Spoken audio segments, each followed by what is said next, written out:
이어서 2교시를 시작을 하도록 하겠습니다. 14주차 2교시입니다. 이 천명의 의미, 이 천명이라고 하는 것은 대상적 사물로 사유되거나 이 지식의 고정된 형식으로서 얽매일 수는 없는 것이죠.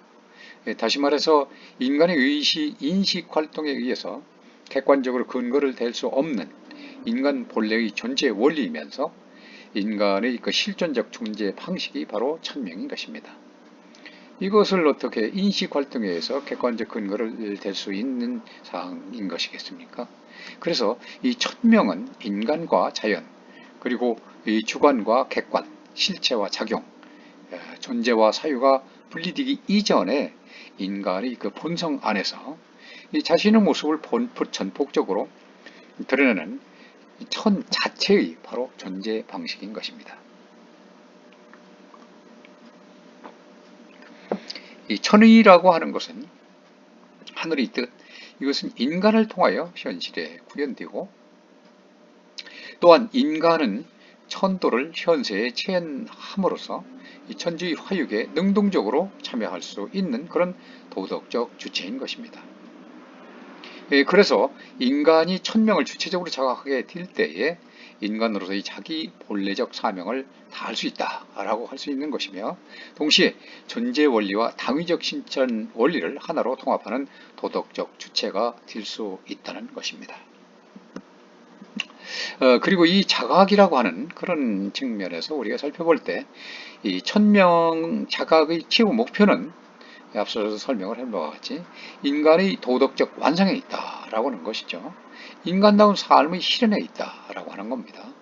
특히 사람의 그 개념은 이 주체적 반성 없이 세상을 맹목적으로 살아가는 이 즉자적 존재로서의 그 인간 일반을 지칭하는 것이 아니라 이 대자적, 그 자각적인 그런 자기로서 그 자신과 더불어 다른 존재자의 그 존재의 이 가치까지 함께 드러내주는 이 천명을 주체적으로 자각 실현할 수 있는 인격적 존재라고 하는 것을 뜻하는 것입니다. 이때에 자각의 이 각이라고 하는 거, 깨달을 각자죠. 이 감각에 의존하는 그런 각이 아닙니다. 이 지의 그 높은 상태를 뜻하는 우리말의 깨달음에 해당된다라고 하는 거죠. 이 각은 현대의 지각과는 별 상관이 없는 것입니다. 또한 많은 차이를 또 가지고 있는 거죠. 지각과는. 따라서 이 각이라고 하는 것은 우리 주체의 내면에서 일어나는 어떤 지식작용 전체를 가리키는 이 포괄적 용어라고 할 수가 있는 것입니다. 그런 면에서 이 자각은 인간 주체를 떠나서는 성립할 수 없는 그런 개념인 것이고, 이 천명의 주체 자각이라는 것은 설명한 바와 같이 국리진성 감통에 의한 존재의 근원적인 이 파악과 그 만남에서 성취될 수가 있는 겁니다. 여기서는 바로 천명을 이해하고 해석하는 사람의 입장과 태도가 문제가 되는 것이죠. 이 경우에 주체는 물론 어떤 그 특정한 대상의 의미가 아니라 인간 존재의 그 덕성 그 자체를 가리키는 것입니다. 그것은 생물학적 또는 심리학상에서 거론되는 주체와는 엄연히 다른 것입니다. 따라서 주체는 평면적인 논리로 구분할 수 있거나 사물로 대상화할 수 있는 그런 성질도 아닙니다.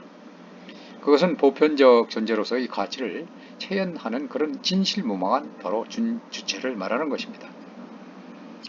천명은 우리 앞에 지금 바로 여기에 나타난 그런 현실 상황으로 주어지는 것이고, 또 인간은 그것을 주체적으로 자각할 수 있는 실제적이면서도 무한한 가능태를 자기 본성 안에 이미 소유하고 있는 것입니다. 그런데 지금 바로 여기 우리 앞에서 주어져 있는 현실 상황으로서 이 천명은 그것을 해석하고 이해하는 주체의 입장 태도여하에 따라서 운명으로도 되고 또 사명으로도 파악될 수가 있다는 것입니다. 그것은 천인 이 태극 속에 음양이 융합되어 있듯이 그야말로 명 속에서도 운명적인 요소와 사명적인 요소가 혼재하고 있기 때문입니다. 그러나 우리가 유가 천명사상의 특징과 진면목을 발견하기 위해서는 반드시 천명을 사명으로 이해하고 해석해야만 하는 것입니다. 그러므로 해서 유가의 천명은 결코 외적인 그 명수의 길고 짧음이라든지 어떤 그, 화복, 이달 이런 그런 것 같이 운명적으로 정해진 어떤 명이 아니라 그러한 것까지 싸고 넘어선 자아 안에 내재된 천부의 덕성 내지 천도구현의 사명인 것입니다. 그래서 자각의 방법은 바로 이러한 이 국리지인성 감통의 방법을 통해서 자각될 수 있는 것이죠. 국리라는 것은 앞서도 얘기를 했지만 천하의 이치를 국누하는 그런 일입니다. 이 경우에 있어서 궁이라고 하는 것 끝까지 밝혀내고 극한까지 완벽하게 추구하고 안과 박을 낭임없이 궁구하는 그런 뜻이 되는 거죠. 리라고 하는 것은 바로 존재이자 바로 존재 현상이면서 성리이자 물리인 것입니다. 이 리 속에는 천도, 인도, 즉 삼재 지도의 그 이치가 다 함축되어 있는 것입니다. 천지인. 때문에 이 궁리란 사사물물이 조리를 궁구할 뿐만 아니라 인성을 자각한다는 의미까지 포함되어 있는 것입니다. 그렇기 때문에 세계 전체에 대한 객관적 관찰과 자기 내면 세계에 대한 주관적 성찰을 함께 해나가는 궁리를 통해서만이 물리와 성리의 내용과 의의가 완전하게 해명될 수 있다. 뿐만 아니라 그 둘이 보는 자리에서는 바로 하나다라고 하는 것을 알 수 있는 것입니다. 이로써 보면 이 궁리라는 것은 사사물물의 본래적 근거와 근원적인 일리에서 모두가 하나임을 밝히는 그런 일이 되는 것이죠. 진성은 자기 본성을 다 아는 것이고 그것을 바탕으로 해서 다른 사람의 본성과 만물 개개인의 본성을 바로 완성시키는 것을 바로 뜻하는 것입니다. 이 경우에 있어서 이 진성의 진짜, 다알진, 이 진자는 이 궁진, 진이나 그친다는 그런 의미가 아니고 본성 안에 내재한 천리를 끝까지 밝혀내어 지극히 선한 곳에 머문다는 그런 의미인 것입니다. 그리고 진성의 그 성이란 천지인 삼재의 성을 다 포괄하는 개념으로서 창조적 대생명이 되는 것이고 또 도덕 본체를 뜻하는 것입니다. 요컨대 이 진성이란 바로 하늘이 풍부한 인간 본유의 지인한 그런 자성을 완전히 발휘해서 자신은 물론 다른 존재자의 존재의 및 가치까지 드러내주고 실현하는 그런 일을 말하는 것입니다. 이 지선지인이라고 하는 말은 지극한 아주 선 그리고 아주 지극한 그런 인을 말하는 것입니다. 그것이 바로 자성이죠. 그래서 이 궁리하고 진성하여 지명에 도달함이 바로 감통인 것입니다. 감통은 감이 수통 천하지고의 그 준 말이죠. 이 감통의 감이라고 하는 것은 교감의 의미로서 땅의 세계와 관계를 맺는 일이고 통은 교통의 의미로서 하늘의 세계와 관계를 맺는 일이다. 이 둘은 상호 불가분의 관계를 가지고 있고 또 감통은 천명을 주체적으로 자각하는 마지막 방법인 것입니다.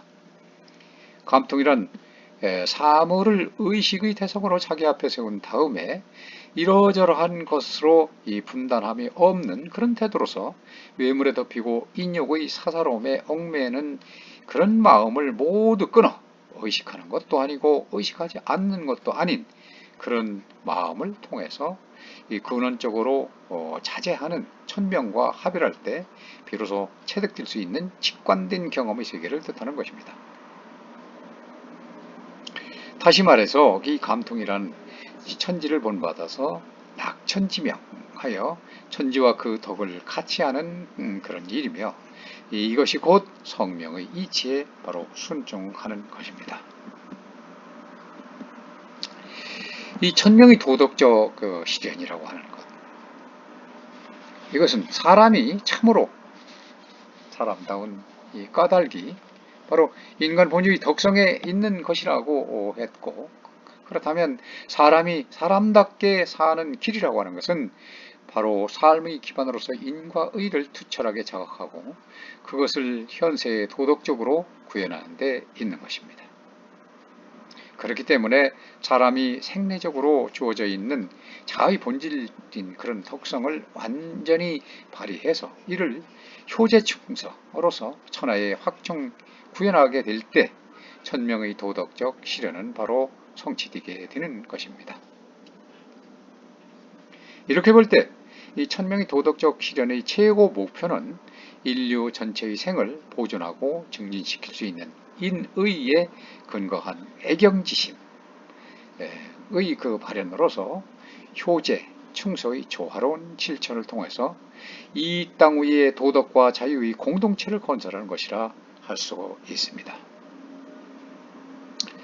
이런 의미에서 효제충서라고 하는 것은 인간의 인간다운 생활, 즉 윤리생활에 있어서 결코 그 어느 한쪽도 빠뜨리거나 소리할 수 없는 육아윤리 구현의 두 날개와 같은 것입니다. 이 경우 효제충서는 이론상의 문제가 아니라 실천의 문제이면서 또 도덕 주체로서 인간이 자신의 역사적 사명을 수행하고 자아를 완성하는 데 있어서 가장 좋은 방법이 되는 것입니다. 천명사상의 정치적 구현은 바로 이 정치의 궁극적 목적이 인간의 완성에 있다라고 하는 것은 물론 또 사물의 완성에까지 이 겨냥을 하는 것인데, 사물의 완성이라고 하는 것은 인간의 지혜와 자각에 의해서 완수되는 것이고, 인간의 완성은 바로 공동선 실현을 위한 사랑과 정의의 조화로운 사회적 실천에서 수행되는 것입니다. 나 하나만의 그 선이 아니고 공동선인 것이죠. 너도 좋고 나도 좋고 모두가 함께 좋은 그런 세상, 대동사회를 만드는 것입니다. 그것이 바로 이제 사랑과 정의의 조화로운 사회 실천에 있는 것이죠. 그런데 이 천명사상의 정치적 이 구현이라고 하는 것은 공자의 이 정명사상과 맹자의 그 왕도사상으로 구체화되어서 나타나고, 이것은 무엇보다도 천명의 자각을 그 사상적 기저로 해서 전개되고 있는 것입니다. 공자는 자신의 정치 이념을 구현할 수 있는 길은 도덕과 정치 조화로운 합일에서 구해야 한다고 생각을 했던 것입니다. 그래서 이 도덕과 정치는 별개의 것이 아니다. 공자 정치 원리의 본질과 내용을 이루는 요소인 것이다. 이렇게 말하는 것이죠. 독지주의라는 것은 말 그대로 물리적인 강제력에 의존하지 않고 도덕과 예로서 시행하는 그런 정치를 말하는 것입니다. 공자의 덕치라고 하는 것은 정치의 출발점이자 바로 귀착점인 것이죠. 그에 의하면은 이 정치란 도덕을 세상에 구현해서 이 무도한 도가 없는 그러한 세상을 바로잡고 다스리는 것을 의미하는 것입니다. 그러므로 정치는 이 바르게 다스리는 일, 바로 정치인 것입니다. 바를 정자, 다스릴 지자죠. 그래서 여기에서 치자, 리더, 지도자의 그 개인적 윤리적 그 세계에서 이 덕성의 함양, 솔정, 수범 및 신의가 바로 전제가 되어야 된다는 것이죠.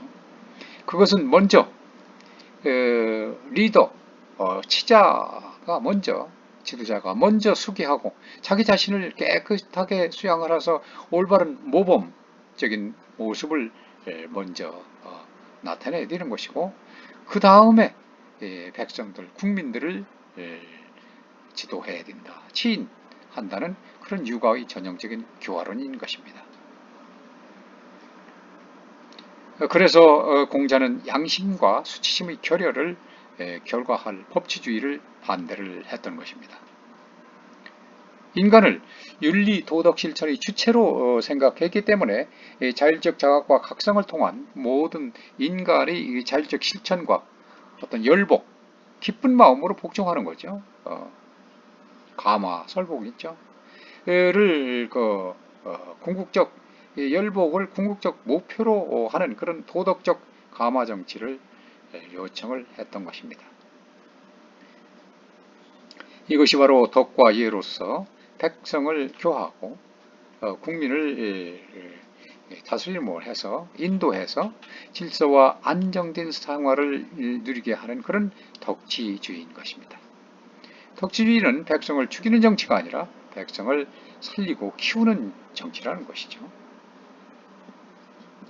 덕지주의는 특히 정명사상을 통해서 구체적으로 전개되고 심화된 것입니다. 공자가 주장하는 이런 정명은 바로 명분을 바로 세우는 일이죠.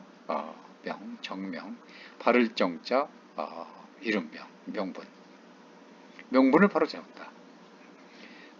그래서 근본을 그어서 잡는 것을 근본으로 한다. 즉 명을 바르게 한다는 것은 곧 책임과 의무의 한계를 정확히 하는 것이 된다는 것입니다.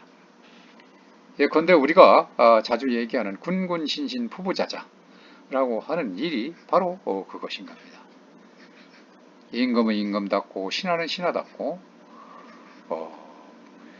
아비는 아비답고 자식은 자식답고 하는 일이 바로 군군신신 부부자자라고 하는 것이죠. 그래서 공자는 이를 통해서 인간이 선천적으로 부여하고 있는 그런 윤리적 도덕적 원칙을 회복하고 인간 사이의 무질서를 극복해서 사람이 사람답게 사는 대동세계를 만들고자 했던 것입니다.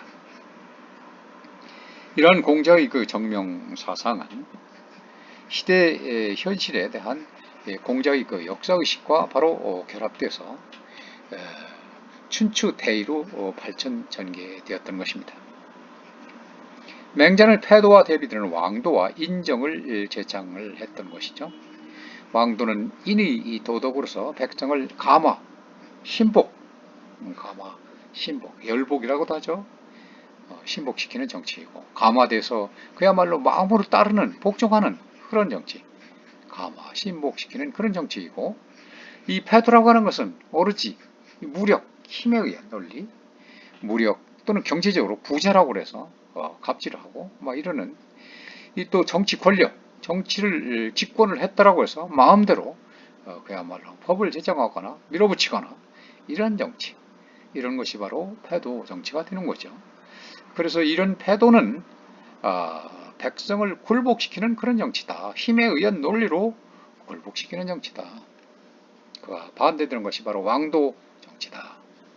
그래서 이 왕도 사상은 이 당후 3대 요순시대죠. 당후 3대에 실현되었던 정치 사상을 그야말로 맹자가 계승 체계화한 것입니다.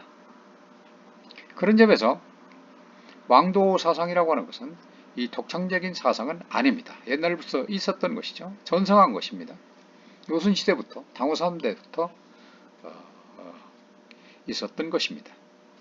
그래서 이 왕도 정치는 민생 문제의 해결을 선결 조건으로 삼는 것이죠.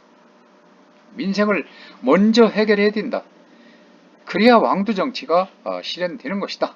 라는 겁니다. 전제 조건입니다. 민생이 해결이 안 되면 왕도 정치는 이루어질 수가 없는 겁니다. 즉 인정, 덕에 의한 정치가 이루어질 수가 없다는 것입니다. 민생이 제일 중요한 것이죠. 민생이라고 하는 것은 이 백성들의 배고픔을 해결할 수 있는 것입니다. 또 어려움을 해결할 수 있는 것입니다. 지금 오늘날과도 아주 흡사한 그런 상황에 비유될 수 있는 것이죠. 아주 이 코로나 때문에 전 세계가 난리입니다. 그래서 왕도 정치는 민생 문제의 해결이 선결 조건으로 삼았는데 이 백성은 그야말로 항상이 있어야 일자리, 또 먹을 것 이런 것들이 있어야 바로 항심, 착한 마음을 가질 수가 있는 것이기 때문에 맹자는 이 도덕의 기초로서 경제 문제를 다른 무엇보다도 중시를 했던 것입니다. 그러나 경제 문제가 가장 중요한 것이 아니라는 거죠. 도덕이 그 위에 있는 것이죠. 이러한 그의 구체적 실천 방안으로서 이 경제 문제를 말한 것인데 바로 그것이 이제 정전제도였던 것입니다. 그가 비록 이 경제의 중요성을 강조했지만 그것은 단지 인의 도덕을 이룩하기 위한 어떤 수단에 불과한 것이지, 경제가 그야말로 도덕보다도 앞서야 한다거나 또는 경제가 도덕보다도 어떤 중요한 위치를 점해야 한다는 것은, 그것을 강조한 것은 절대 아니라는 것입니다. 요컨대 왕도 정치의 근본 입장은 바로 어디에 있느냐? 민본, 국민들이 중심이 되는, 국민들이 본위가 되는 민본, 그리고 위민, 이 국민들을 위하는 그런 주의, 위민주의에 있었다는 것입니다. 그 최종 목표는 인간으로 하여금 천부적인 덕성을 유감없이 발휘해서 자기 생애의 그 가치 실현 및 완성은 그야말로 물론 그 사사물물의 존재 의의까지도 또 그 가치까지도 완성시켜주는 데 있는 것입니다. 왕도의 구현은 그 인의 도덕의 구체적 실천을 통해서 인간 개개인의 완성과 존재 사물의 완성에서 성취되는 것이고, 그것은 천명의 주체적 자각이 전제될 때 가능한 것입니다. 따라서 천명사상의 그 정치적 구현의 그 최후 목표는 천명의 주체적 자각을 통해서 인간의 존재 원리이자 실천 원리로 표출되는 바의 그 인의를 실현하여 인간으로 하여금 인간다운 삶을 향유할 수 있는 자유와 도덕의 왕국을 건설하는 데 있는 것입니다. 더 나아가 인간 개개인의 도덕 인격 완성은 물론이고 존재 사물의 완성까지도 기약해 주는 데 있는 것입니다. 이와 같은 이념이 도덕적, 정치적으로 완전하게 구현되는 것이 이른바 유가 정치 사상의 최고 이상인 바로 대동사인 것입니다. 대동세계라는 것은 무엇이냐? 대도가 행해지면서, 큰 도가 행해지면서 천하에서 공의가 구현되는, 그런 정의가 바로 구현되는 그런 세계다. 정의롭지 않은 사이가 구현되는 것은 대동사이가 아닌 것이죠. 큰 도가 흐르면서 그런 정의가 구현되는 사이가 바로 대동사인 것입니다. 그래서 공평무사한 정신과 물질적 안정 속에서 나와 너가 군과 민, 치자와 또 다스리는 자와 다스림을 받는 자가 바로 공생하고 또 동락할 수 있는 그런 세계를 의미하는 것입니다. 그것은 육아의 최고 이상이 투영된 조화와 화해의 세계로서 주객 또 내위 또 본말이 겸연되고 개인적 질서와 사회적 질서, 우주적 생명 질서와 도덕적 질서가 하나로 일치되는 그런 세계를 말하는 것입니다. 이를 다른 말로 표현한다면 인간의 궁극적 희망이기도 한 인륜 조직에 기반을 둔 도덕 공동체라고 할 수가 있는 것입니다. 맹자는 왕도 정치를 통해서 그것이 가능하다고 믿었고 그것을 위해서 평생을 시류에 편성하지 않고 시대의 고통을 자기화하는 그런 노력을 게을리하지 않았던 것입니다.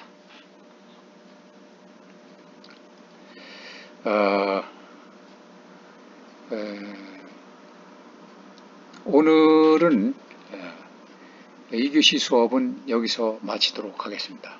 여러분 수고했습니다.